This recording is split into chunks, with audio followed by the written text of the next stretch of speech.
Welcome to my cricket dreams. In this video, I plan to say today's cricket news.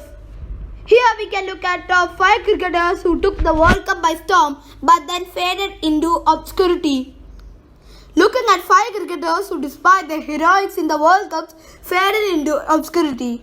2 New Zealand players and 1 Indian find a mention in the list.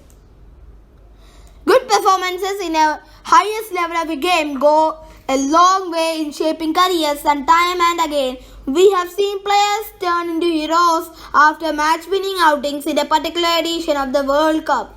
However, there are some instances where even after the great performance in the top competition, players have been lost to obscurity.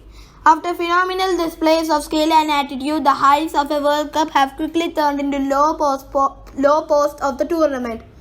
On that news, let's try to find out top 5 cricketers who took the World Cup by storm but then faded away in obscurity.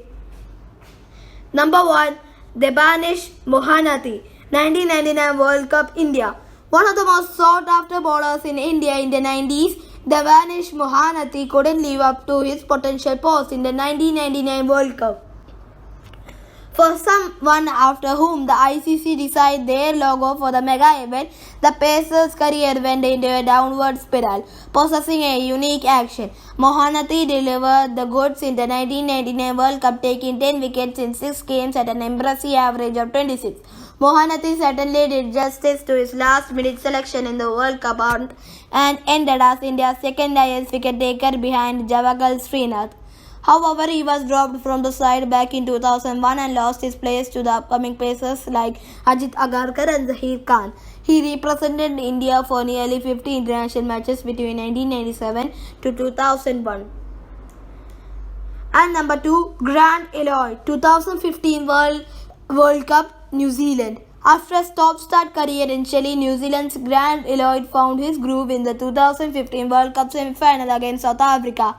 Having made his memorable contributions in the patches for his country with the bat as well as with the ball, Elliott found it difficult to cement his place. However, his prowess with the bat and ball forced the selectors to keep him in the squad in all major events. His heroics in the 2009 Champions Trophy and the Chappell Hadley series, where he scored his maiden try, tagged him as a match winner. His 84 runs not out in the semi-final against South Africa is regarded as one of the most memorable knocks of the World Cup. His 6 of the penultimate ball landed on C12 row T, section 318. The particular seat was later immortalized as the Grant Elliott seat. The plaque below it reads, "Here lies the resting place of Grant Elliott's mighty 6. That propelled the Black Caps on March 24, 2015 into their maiden World Cup final.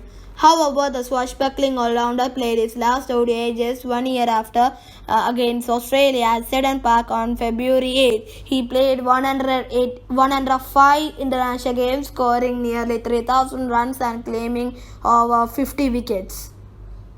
At number 3, Geoff Allott, 1999 World Cup, playing for New Zealand. New Zealand's Geoff Allott became the toast of his country after his 1999 World Cup heroics. BATSMEN found it extremely hard to negotiate his in-swing deliveries in overcast English conditions.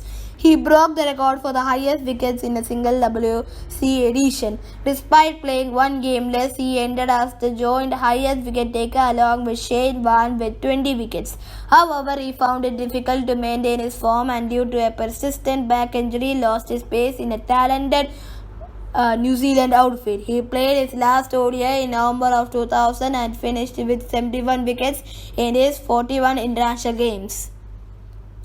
And number 4, Michael Hendrick, playing for England in the 1979 World Cup.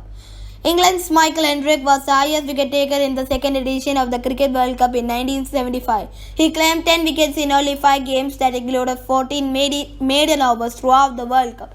His 4 wickets against Pakistan and 3 against New Zealand in the semi-finals cemented his image as a match-winning bowler.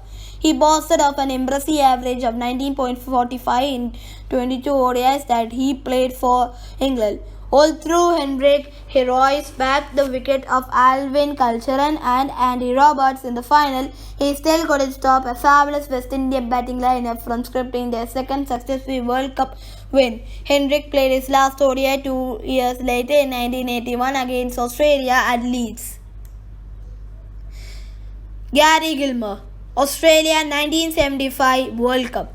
Gary Gilmore played only 5 ODIs for Australia. 2 of those 5 matches were played in the 1975 World Cup where he took nearly 15 wickets. His famous spells at the World Cup includes a 6-wicket haul, 6 for 14 against England at Headingley, which was followed by a 5-4 against mighty West Indies. A jolly cricketer of the pitch, Gilmore battled several fitness and health issues which delayed his international career. After the World Cup, he played only one more ODI for Australia before participating only in test matches. He took nearly 100 wickets in his 20 matches and also scored a brilliant 100 at the highest level of the game. Thank you for watching my channel. Kindly like, subscribe and comment. And for more such notifications of the world cricket, kindly subscribe channel and also like, share and comment the video. Thank you.